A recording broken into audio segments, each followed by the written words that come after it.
കരിവെള്ളൂർ സമരത്തിന്റെ 79ാം വാർഷിക ദിനാചരണം രക്തസാക്ഷി നഗറിൽ പതാക ഉയർന്നു. ദിനാചരണ കമ്മിറ്റി ചെയർമാൻ കെ നാരായണൻ പതാക ഉയർത്തി.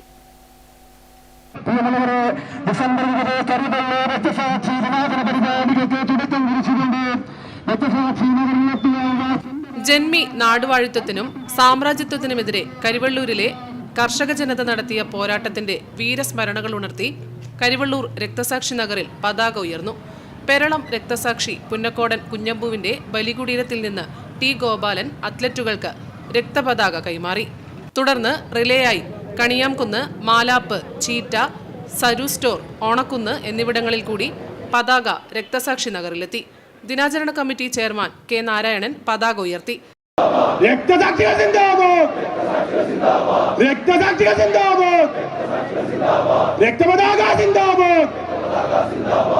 തുടർന്ന് നടന്ന സമ്മേളനത്തിൽ തിരഞ്ഞെടുപ്പ് ഫലവും ഇടതു ബദലിനായുള്ള പോരാട്ടവും എന്ന വിഷയത്തിൽ MJ ശ്രീചിത്രൻ പ്രഭാഷണം നടത്തി.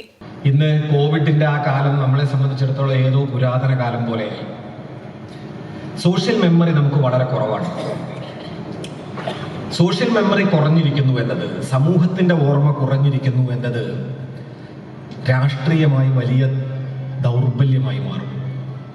ഒരു സമൂഹം രാഷ്ട്രീയവൽക്കരിക്കപ്പെടുന്നത് സമൂഹത്തിന്റെ ഓർമ്മ ശക്തമായി നിലനിൽക്കുമ്പോഴാണ്.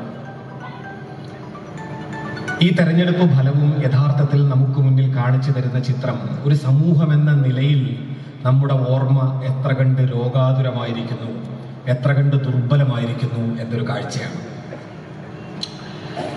1946 കരിവെള്ളൂരിൽ നടക്കുന്ന സമരത്തിന്റെ ഓർമ്മ അതുകൊണ്ട് തന്നെ ഒരു പഴയ ഓർമ്മയായി ഇന്ന് പ്രായമുള്ള കുറച്ച് മനുഷ്യരിൽ മാത്രം അവശേഷിക്കുന്ന ചില കനൽക്കട്ടകളായി തീരുകയാണ്.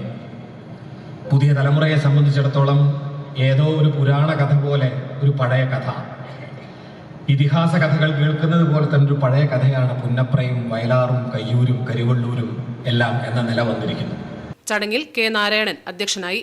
C Krishnan, V Kunhikrishnan, M Raghavan, P Santhosh, K Jyothi, P Rameshan, M Satheesan തുടങ്ങിയവർ ചടങ്ങിൽ പങ്കെടുത്ത് സംസാരിച്ചു. 20-ന് രക്തസാക്ഷി നഗറിൽ നടക്കുന്ന പൊതുസമ്മേളനം CPIM സംസ്ഥാന സെക്രട്ടറി MV ഗോവിന്ദൻ മാസ്റ്റർ ഉദ്ഘാടനം ചെയ്യും.